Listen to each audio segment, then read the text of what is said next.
Good morning. Welcome everyone to the Sunday morning service of the Unitarian Universalist Fellowship of San Miguel de Allende.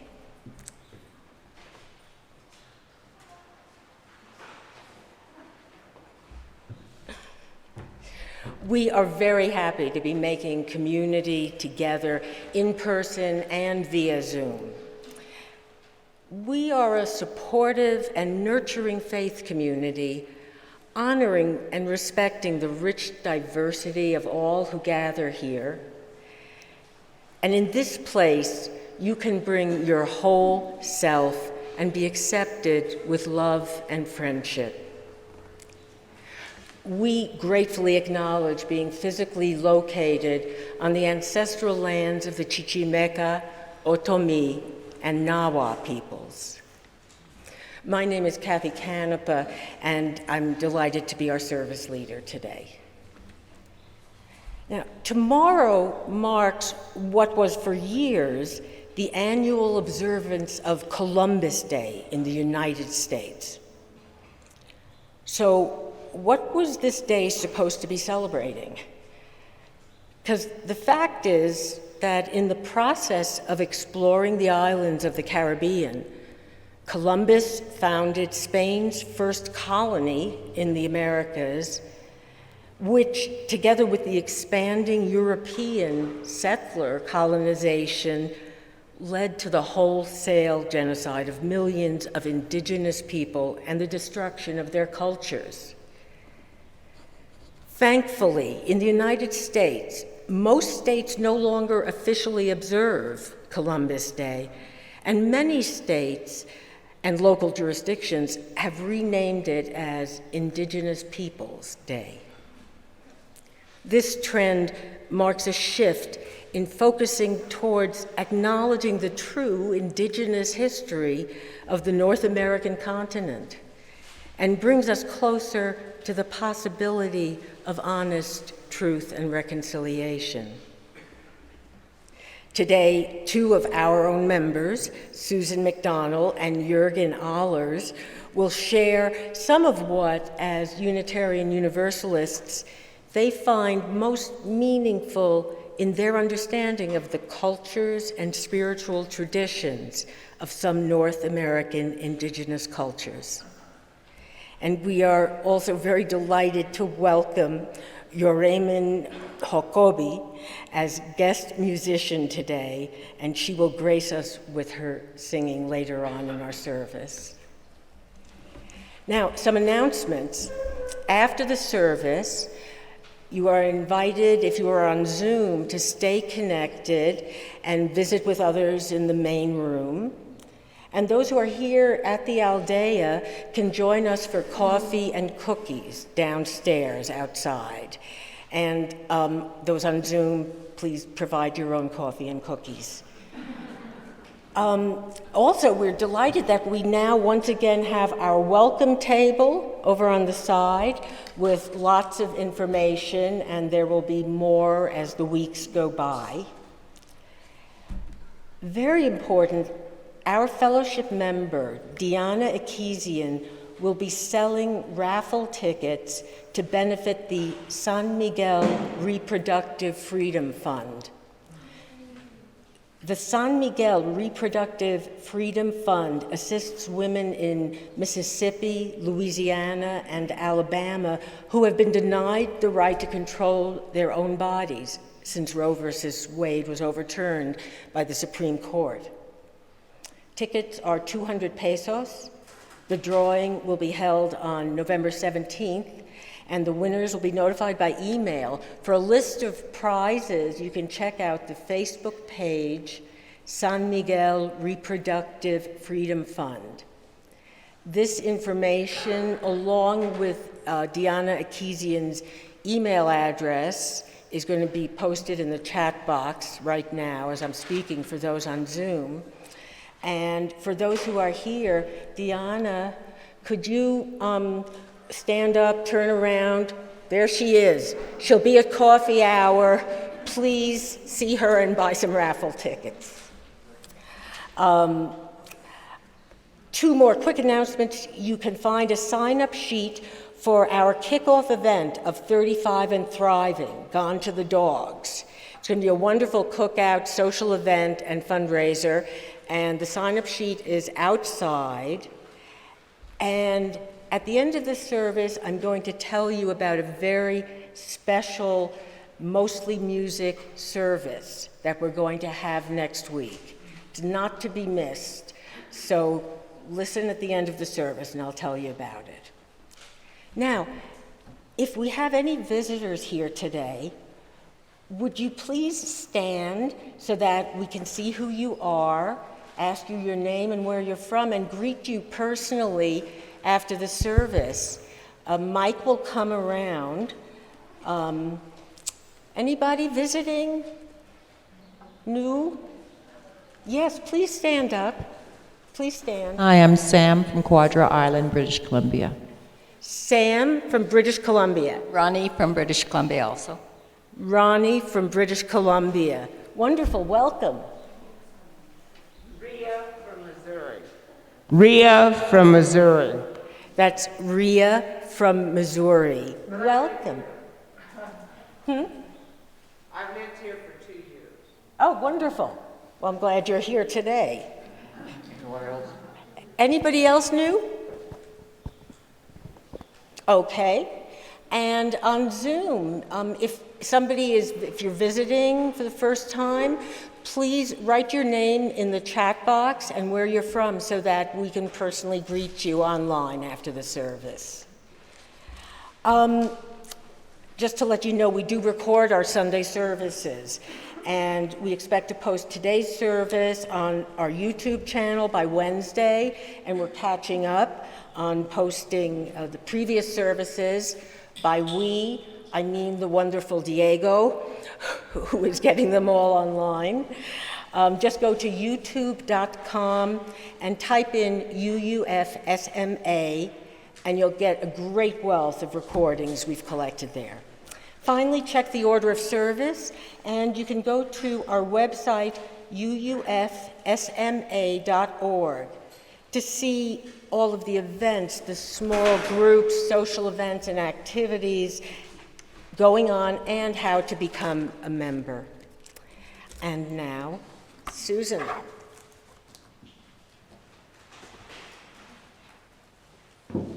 Good morning, everybody. Good to see you here. Our opening words are from Luther Standing Bear, Oglala Sioux in South Dakota, who lived between 1868 and 1937. There are no such things as emptiness in the world. Even in the sky, there were no vacant places. Everywhere there was life, visible and invisible, and every object possessed something that was good for us to have also. Even to the stones. The world teemed with life and wisdom.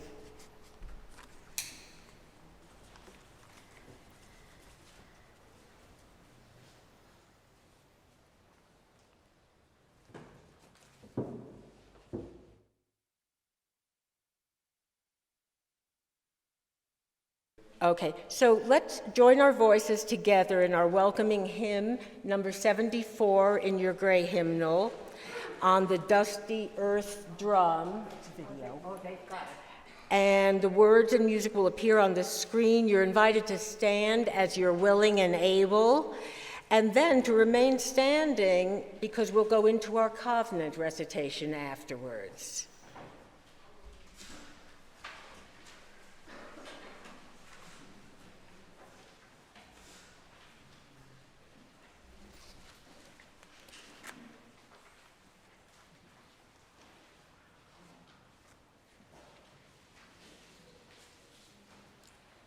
Maybe you should get out your hymnals.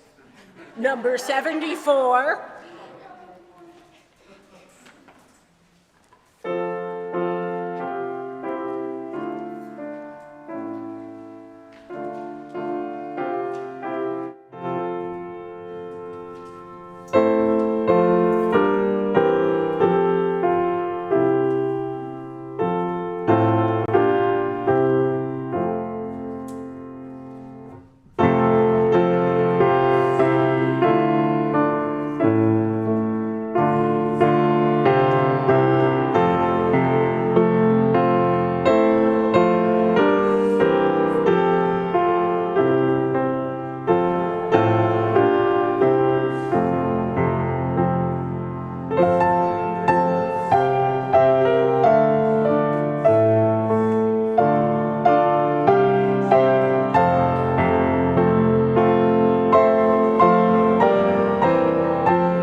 and recite with me our covenant, our promise to each other as a community. We'll recite it first in English and then in Spanish. We respect the interdependent web of life and work for a just and peaceful world. We encourage the search for truth and meaning, strive for compassion in our relationships, and seek values that will benefit our lives and the lives of others. This is our covenant. Respetamos todos los estilos de vida dentro de su red interdependiente y trabajamos por un mundo justo y pacífico. Alentamos la búsqueda de la verdad y la comprensión total. Nos esforzamos por mantener compasión en nuestras relaciones y buscamos valores que beneficien nuestras vidas y las vidas de los demás. Este es nuestro convenio.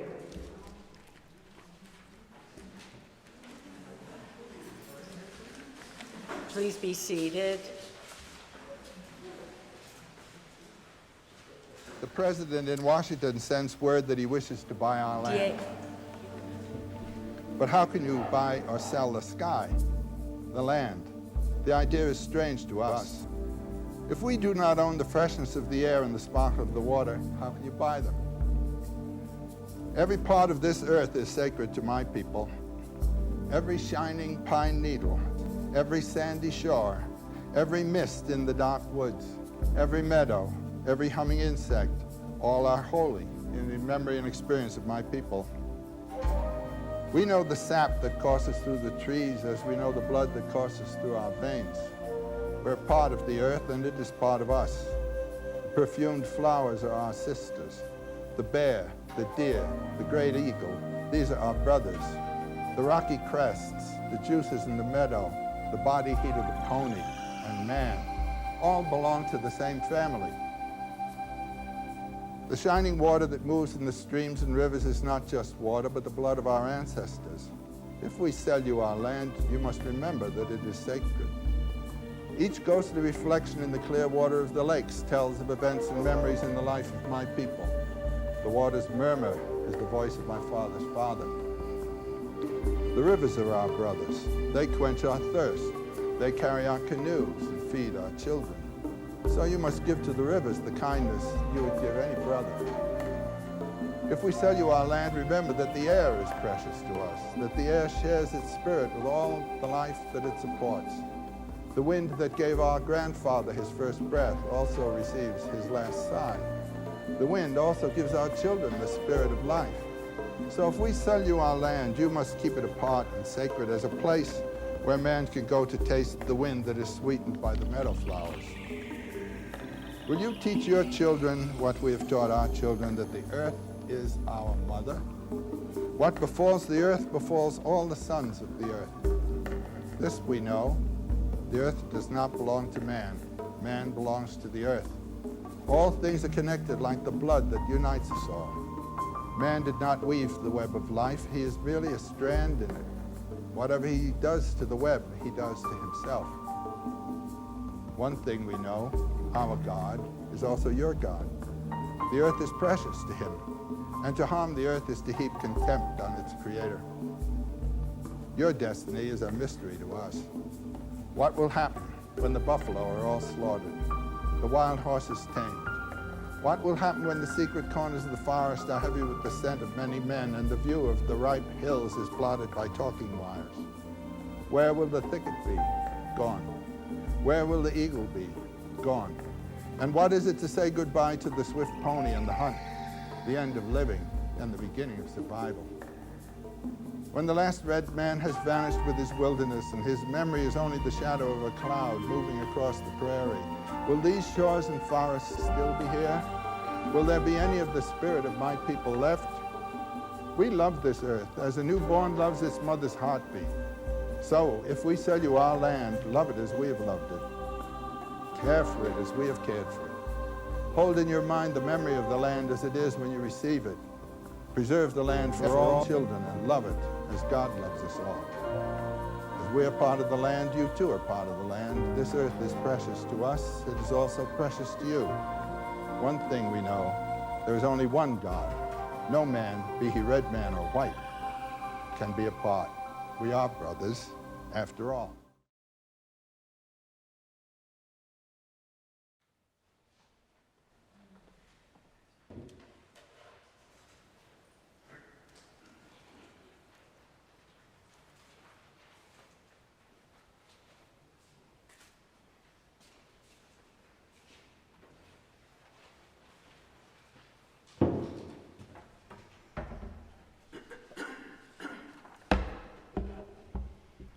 Good morning. It's good to be with you. We're now entering that special sacred time of our Sunday morning service where we share as a covenantal community our joys, our sorrows, and concerns, both within our fellowship, but also beyond, far and wide.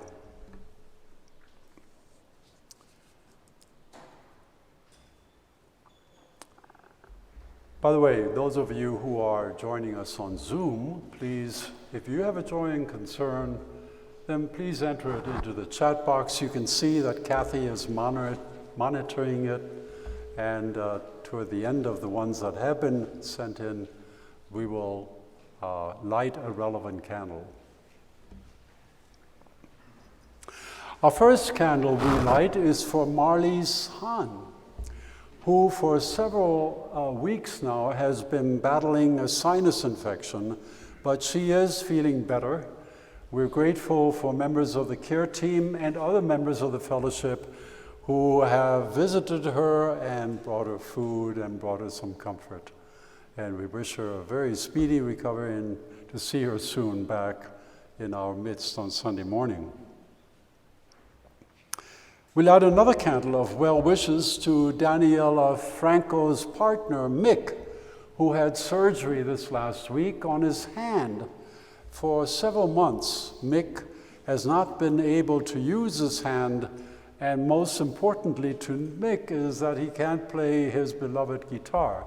So we wish him speedy recovery. We hope that the surgery was successful and that he can get back to playing that guitar.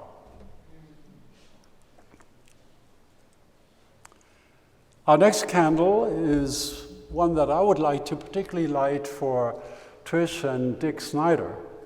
I saw Dick this last week on a Zoom call, and to all appearances, he was doing better. As you know, both Dick and Trish have been struggling with some challenges, physical challenges, but I even glimpsed in the background, I think, Trish walking, I think without assistance of a walker. So we wish them all the best to gain the strength so that they can come back into our fellowship and we can welcome them with open hearts. And tomorrow, by the way, for those Canadian friends of ours, we'll be celebrating Thanksgiving. So happy Thanksgiving to all Canadians who'll be observing that special day. And every week, as you are now familiar, well, already into the 8th month, we light our special candle of deep concern for Putin's unprovoked and definitely undeserved invasion of Ukraine. We light this candle expressing our support for the amazing resilience and the power of the human spirit that has strengthened the resolve of the Ukrainian people to defend and fight for their survival. We grieve at the loss of so many lives on all sides, and we also feel a deep sense of grief and sorrow for the hundreds of thousands of men who are fleeing Russia to avoid serving in this senseless and dumbfounded war. Kathy, anything in the chat box? There is an expression of great joy that we are having Uramen back with us to perform today. Yes. And we will get that treat within just a moment, so looking forward to that. We always look forward to Uramen's performances. Excellent. And finally, we light the candle for whatever joys and concerns have not been spoken but remain deep within our hearts. May they be given the brightness that the candle represents for a better tomorrow.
Thank you.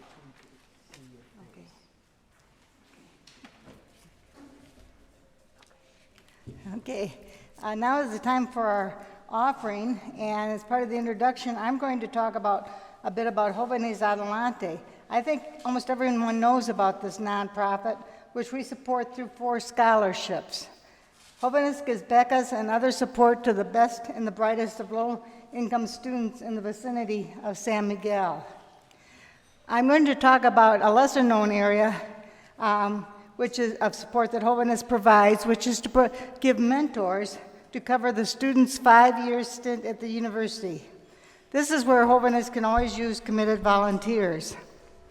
I have been a mentor in the past, and now my husband is an enthusiastic mentor of a University of Guanajuato law student named Juan.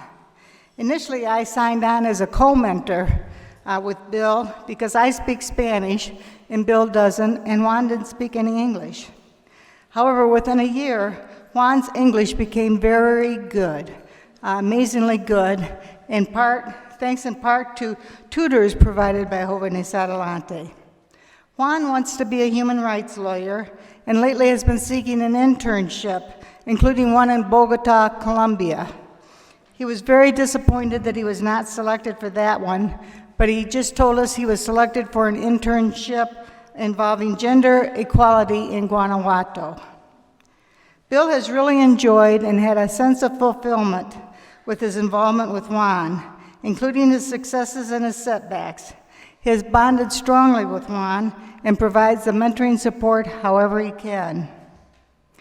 As I previously mentioned, if you want to be a volunteer commitment with Juan, with Holiness, I suggest you consider mentoring a student. Contact UU member Nora Weaver, whose contact information is on Holiness' website, for more information. I can also provide her email if you'd like. You can see me after the service, or my email address is on our website if you'd like to email me. Thank you.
Beautiful combination of two beautiful hymns.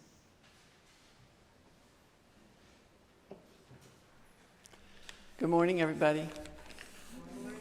My name is Susan MacDonnell, one of the speakers for today's service. Jurgen and I are really happy to be sharing with you this morning some of what has drawn us over the years we have learned about them to indigenous cultures, particularly tribes indigenous to North America. Jurgen will offer his own reflection a little later after we hear Yoreman sing for the first time. I will speak mostly about the important concept of worldview, and in general terms, how a culture's worldview, in addition to giving rise to nearly everything we do and see and think, because we're embedded in a culture, in many ways also gives rise to our spiritual understanding of the world. Now, one little warning, try as I will to keep my talk from becoming pedantic, I'm not sure I'll fully succeed. So if I do start sounding like it's not a conversation, I hope you'll forgive my lapses. At the end of my Master of Divinity program in 2010, I was offered a summer internship on the Rosebud Reservation in South Dakota. I jumped at the chance. I'm old enough to have read Bury My Heart at Wounded Knee when it first came out in the early 70s, and to know at least a little bit about the American Indian movement. From these early exposures, I had long wanted to have an experience of living among Native Americans. Now, by agreeing to be part of the seminary's participation in the United Methodist initiative that they called Communities of Shalom, I was able to spend 3 months living among the Lakota people on Rosebud, which is at the very southern border of South Dakota, just above the Nebraska line. The expectation, however, was that I would embody a Methodist faith-based persona while in this internship. And it was one I knew I couldn't really fulfill very well. I tried to get away from it, but my reasons for being at seminary really didn't have anything to do with wanting to become an ordained pastor. On the flip side, being in the internship was my expense-paid ticket to living for 3 months on the Rosebud Reservation, so I grabbed it. If the price of that ticket was giving the Shalom model the old college try, I was willing to do that. However, once I got to Rosebud, I rather quickly concluded that if any interfaith community development effort was bound to fail on a Native American reservation, it was one grounded in Christianity. And I avoided having to represent that as much as I could get away with.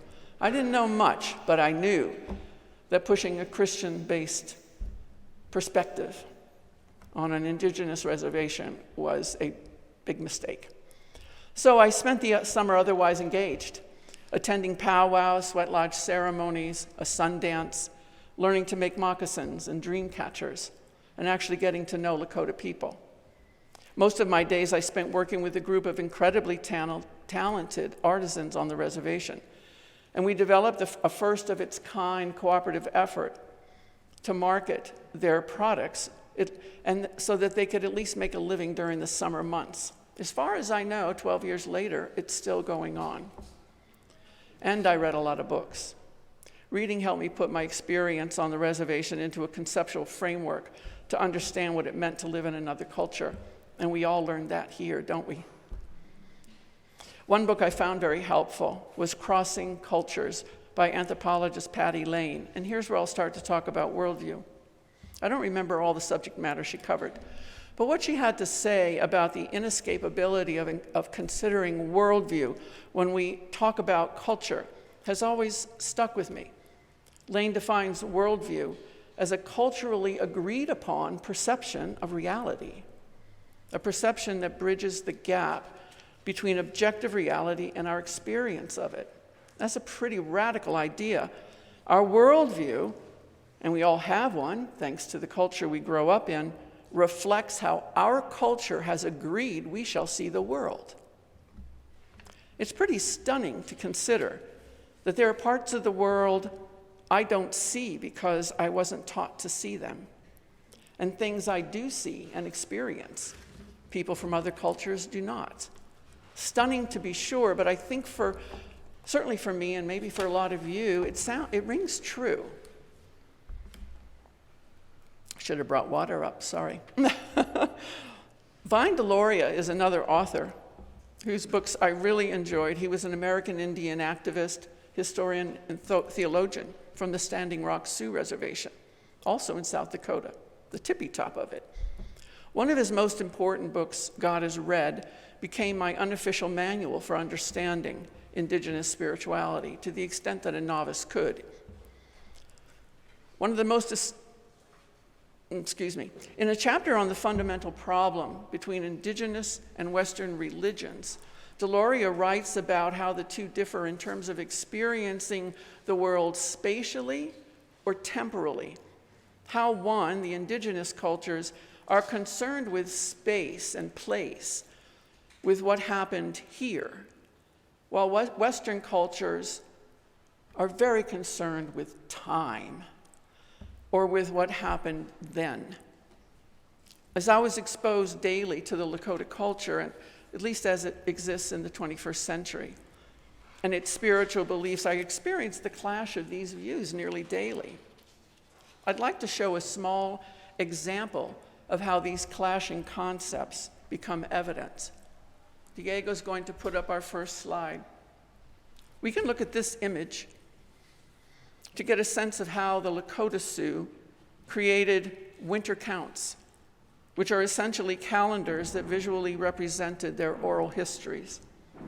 Each pictograph on a winter count symbolizes an important event that serves as a marker for 1 year. In its entirety, this winter count could represent decades of important events.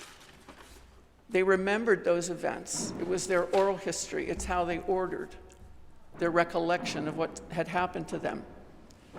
This winter count reinforces how Indigenous people understood their lives and documented their history within the cycles of nature.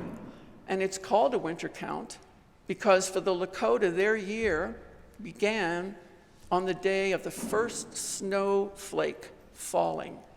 That's how embedded their notion of how to track time was. When the first snowflake fell, that's when the first image would appear.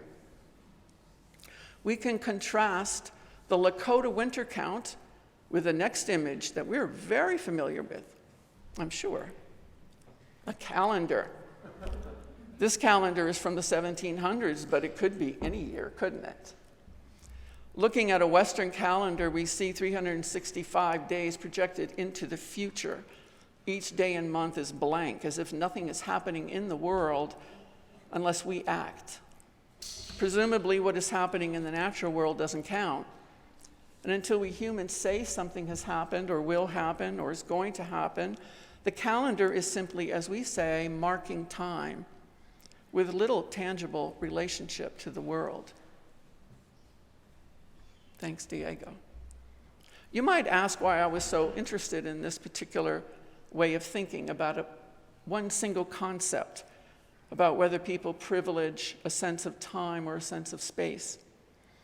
It certainly has to do with how it fits, I think, into how we can consider the profound differences between Indigenous and Western religions. We can probably agree that in Western culture, we're preoccupied with the passage of time. We all have our clocks and our phones and our watches, and often with the idea of progress towards some goal or endpoint. It's reasonable to expect then that all of our institutions, including our religions, are preoccupied with time also. Christian doctrines of death and judgment, ultimate salvation, all assume the passage of time, as well as the progression of that time towards an endpoint. After all, the entire Christian story is a story bound by time, from Genesis 1, verse 1, in the beginning, to the end times described in the book of Revelation. On the other hand, Vine Deloria says, this kind of linear progress towards a goal really doesn't have a counterpart in Indigenous religions. Their spiritual understanding of how the world is begins with a belief in a self-perpetuating, self-perfecting creation. Creation doesn't need to go anywhere. Creation simply is. Likewise, humanity doesn't need to go anywhere. We are already here, an inextricable part of the whole creation. Unlike the suffering-filled visions of a fallen world and the need for personal salvation that permeate Christian doctrine, Indigenous spirituality holds that the whole of creation is and remains good, and humans, all created life in the natural world, are also good. We humans may err, and creation may suffer, but there is no permanent fault in creation, as there is in Christian doctrine. There is no permanent fault that cannot be repaired by living in harmony with the world. I'd like to close with these words by Charles Alexander Eastman, known to his people as Oyesa of the Wahpeton Dakota tribe.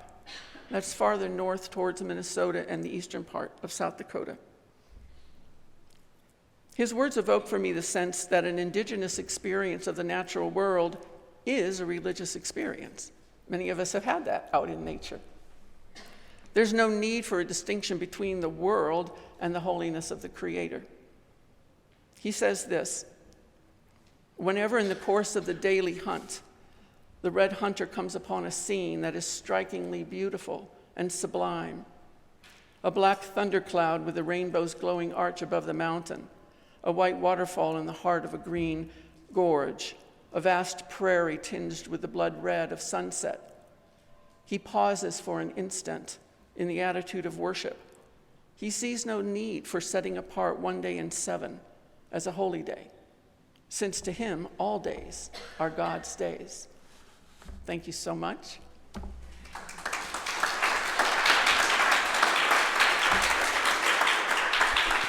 I'm welcoming now Yoremen Hokobi, our singer, with whom many of you are acquainted with, and she will sing us the first of one of her native songs in her native language. And you've got the insert in the order of service to give you an idea what those lyrics mean. I believe, Yoremen, it's the one about the butterfly? Or no, the other one? The song? Which one do we have coming first? The butterfly. Tenafle. Dios enseñago, que chamaleya. Hachi semani. Ina poyole menjo kobitu isine aleya en chimbechi wobuibare. Dios emchokore utisi. I am Jurgen Ahlers. I'm very happy to sing for you. Our history did not begin in 1492. My culture is an example that when the colonizer arrived, we already had a history, language, music, dance, and a great form of organization. The Jurgen Mayo Yaqui culture has been alive since 2500 BC. Tenavari.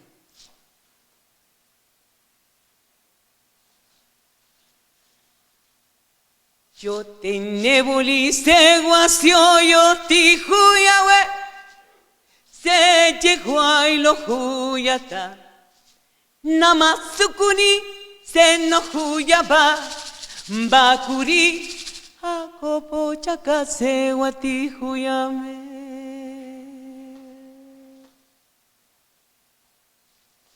Yo te nebuli se guacio yo ti huyawe se llegó a lo huyata namasukuni se no huyaba bakuri akopo chaka se wati huyame. Se llegó a lo huyatana bakusunita no huya babakuri akopo chaka se wati huyame. Aleluya. Yo te neboli se guacio yo ti huyawe se llegó a lo huyata namasukuni se no huyaba bakuri akopo chaka se wati huyame. Yo te neboli se guacio yo ti huyawe se llegó a lo huyata namasukuni se no huyapa bakuri akopo chaka se wati huyame.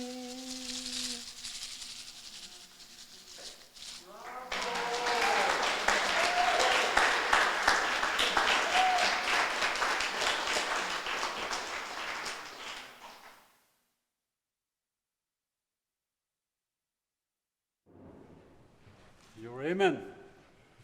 I actually felt like a butterfly, wanting to sprout my wings and fly. Thank you. Thank you very much for such a beautiful, spirit-filled song. You may wonder why a guy who studied Christian theology would be taking on an interest in indigenous cultures to the point of constructing a medicine wheel. Well, it's good for you to be curious, because curiosity is precisely what led me with great interest to learn about indigenous cultures, as Susan so beautifully just now shared with us. In fact, it was curiosity that led me to theology in the first place. You see, curiosity has been the mainspring of much of my life and its ever-evolving discovery. Bear with me for a moment. It's said that one's early life leaves a lasting imprint. I prefer to see it rather than an imprint, I see it rather as an energy or a spirit, a lasting energy or spirit, your early life. Candidly, much of my early life was mired in chaos. World War II in Germany and the devastating aftermath. More closely in my own family, life was one of dissonance. It is said that opposites attract. Well, I never got the attraction part when I observed my parents. I won't have time today to spell this out, but it was curiosity nevertheless, that search for a more peaceful, more joyful life, that set me on the track of discovery, which is ongoing right through this very day. For your information, it's possible that the state of an early chaotic life was what guided my two older brothers to also hold graduate degrees in theology.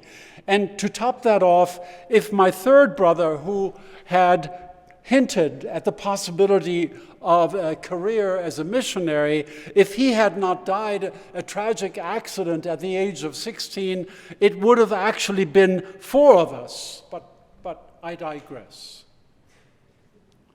The quest for peace and justice was clearly surging throughout my veins. As you may already have heard, my concentration in college was international relations with a focus on Far Eastern affairs.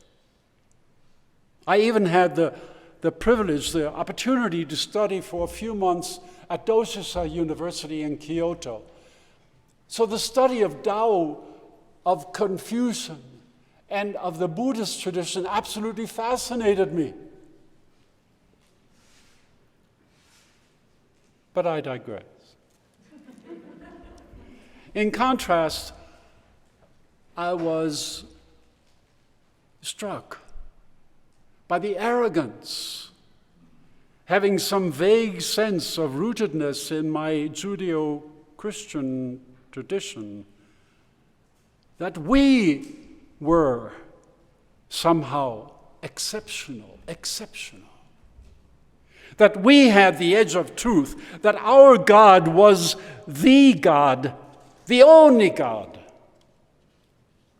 It didn't take rocket science to discover that Christendom, what a strange concept that in itself is, that Christendom, beginning with Constantine's conversion in the 4th century, that the Christian establishment was at the root of imperialism and capitalism and exploitation of the natural order of things and of other people. Listening to the younger Joseph Campbell, we were able to listen, thank God, to the speech, the letter that he gave to President Pierce. He said that how different, at the end, how different Seattle's sentiment were from Genesis 3. He was just saying it in passing. I don't know if you caught it. But Genesis 3 is that part in the Bible where God sends Adam and Eve away from paradise into the wilderness, where he separates them from the lushness and from the nurturance of Mother Earth, where they had to toil and sweat for their livelihoods.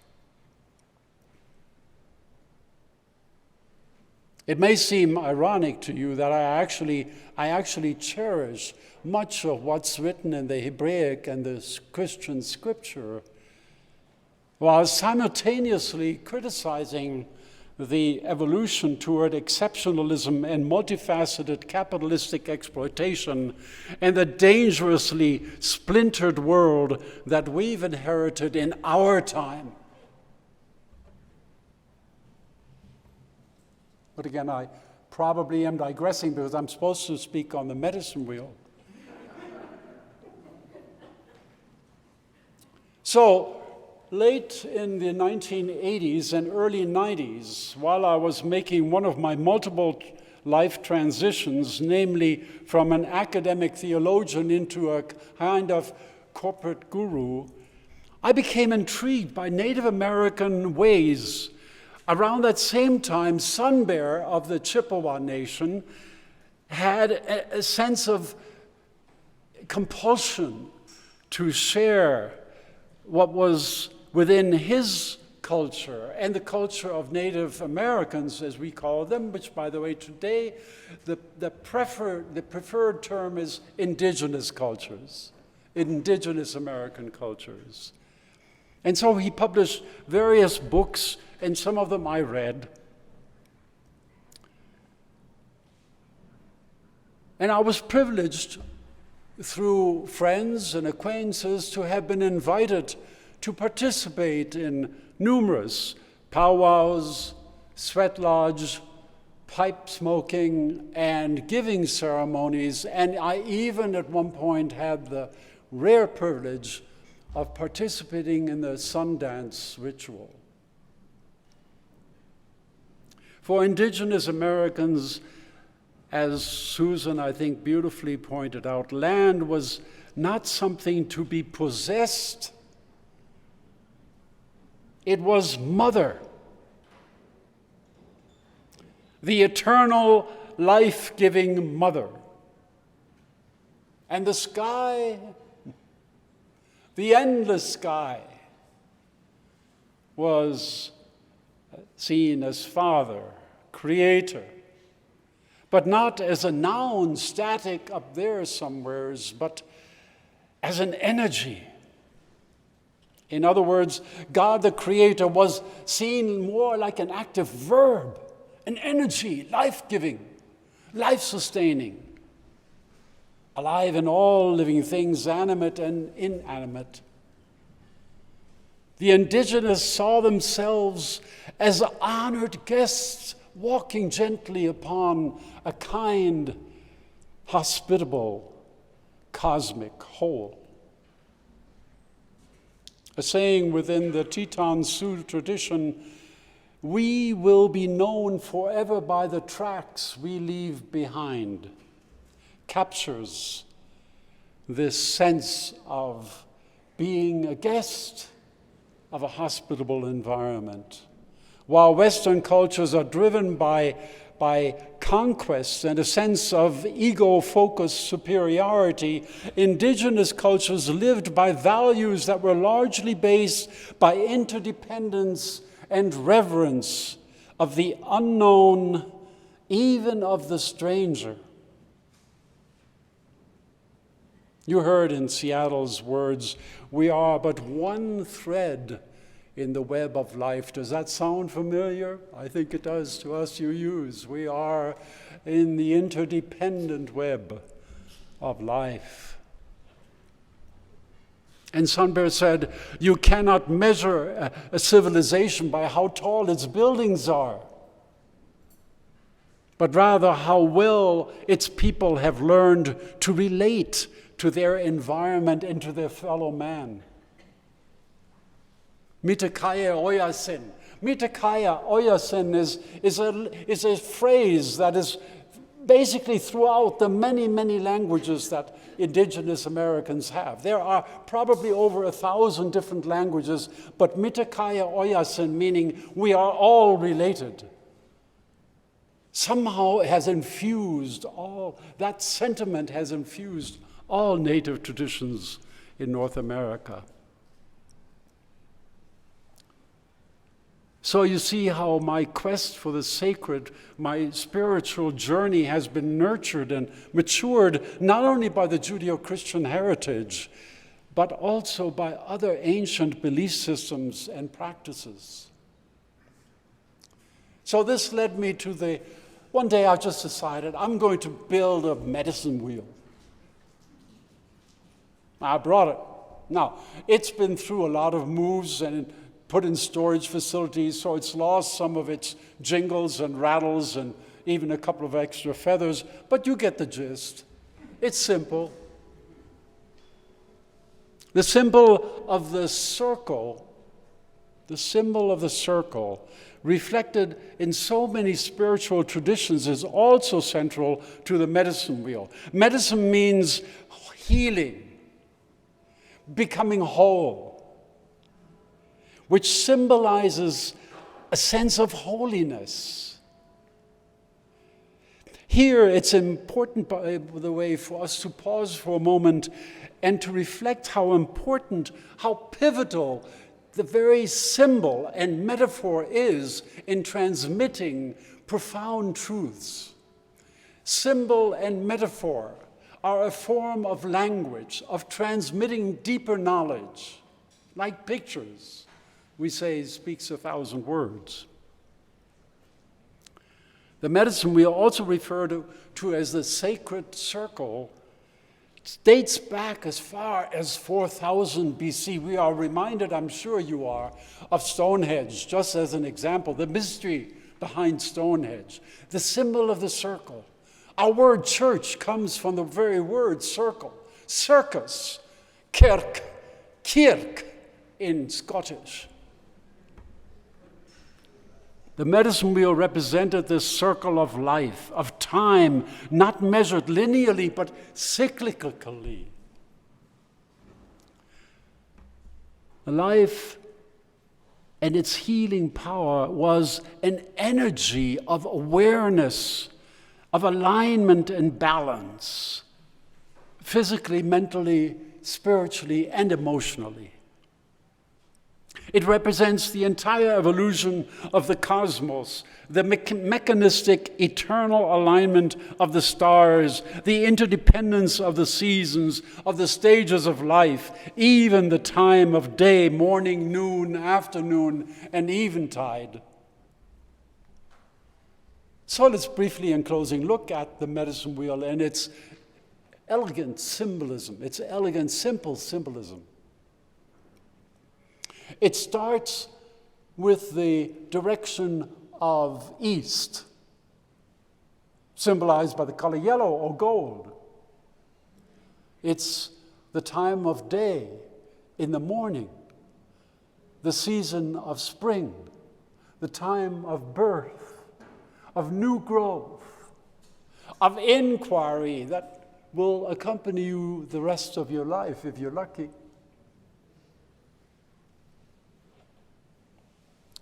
It is a sense of being open to surprises.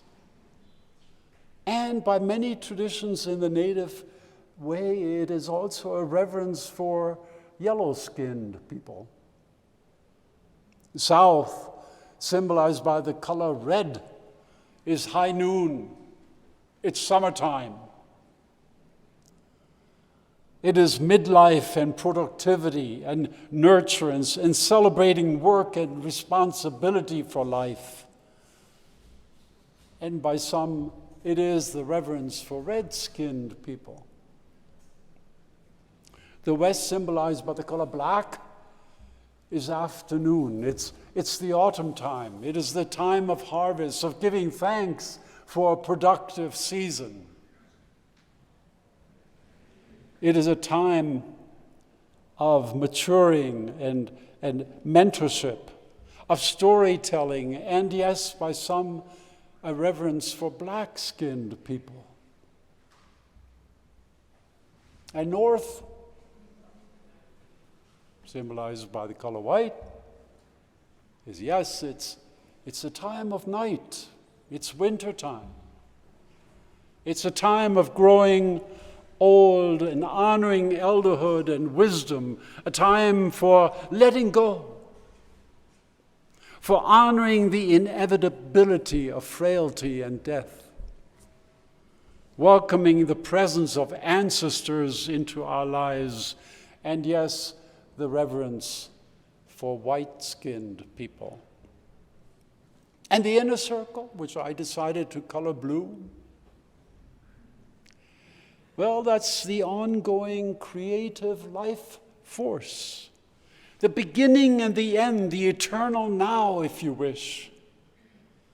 the universal energy giving each of the four directions its vital role within the cyclical unfoldment of life.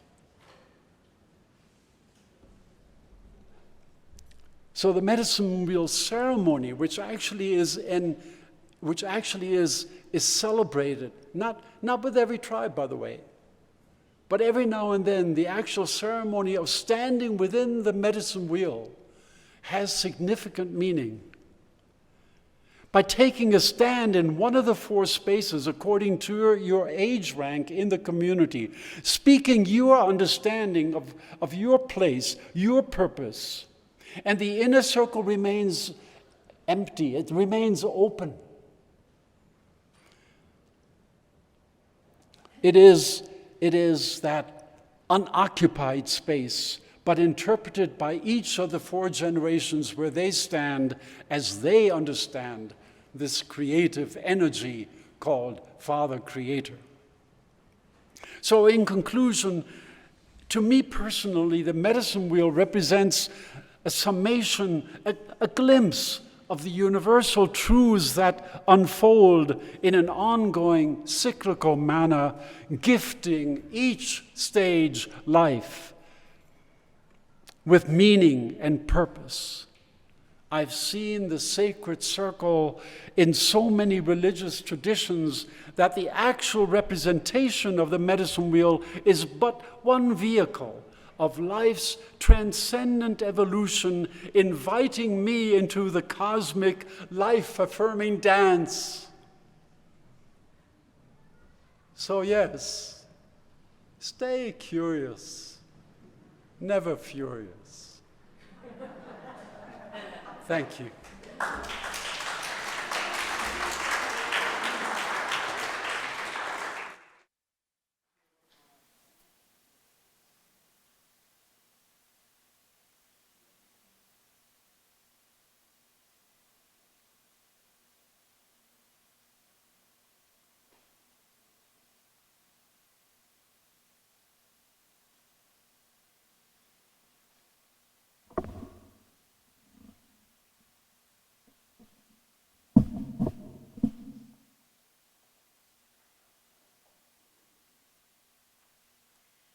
In my culture, that deer represent for our culture the immortality of nature. The next one, you can feel the communication with the deer with the flower. The deer is asked to the flower, what kind of flower are you? Hita segwa sempo, huya temutule, me segwa yoleme, segwa yoleme, segwa yoleme. Hita segwa sempo, huya temutule, me segwa yoleme, segwa yoleme, segwa yoleme. Empo canetaya, hita tuka empo canetaya, hita tuka empo canetaya. Inapo segwa yoleme, segwa yoleme, segwa yoleme.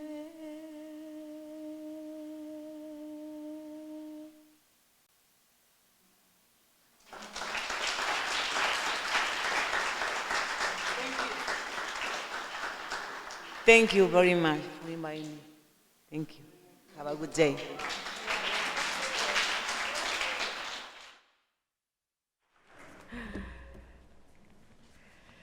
Oh, tantas gracias, Jurgen. Thank you so much. Oh. Please remain seated, but join in our closing words, which are a responsive reading by Black Elk, a holy man of the Oglala Lakota Sioux, a warrior, a survivor of the Battle of Wounded Knee. You will see, okay. I will read what is in black, and please respond with the blue, teal.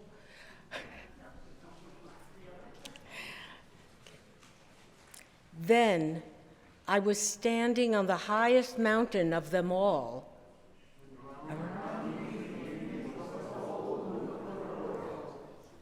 And while I stood there, I saw more than I can tell. For I was seeing in the sacred manner the shape of all things of the Spirit.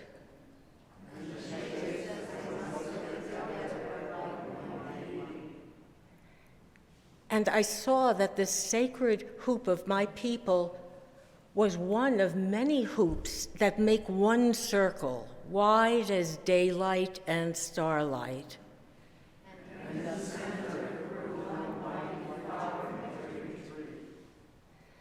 To shelter all the children of one mother and one father.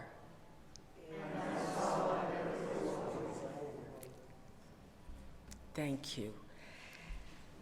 After the postlude, please exit for the outside coffee and cookies. And those on Zoom, please remember to stay connected so that you can visit online.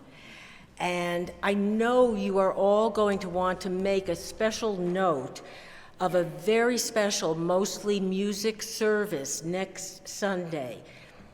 It's going to have performances by pianist Ken Bichel, violinist Felicia Moya, our own pianist Paula Peace, and the sensational Lady Zen. So please spread the word and come early to be assured a seat.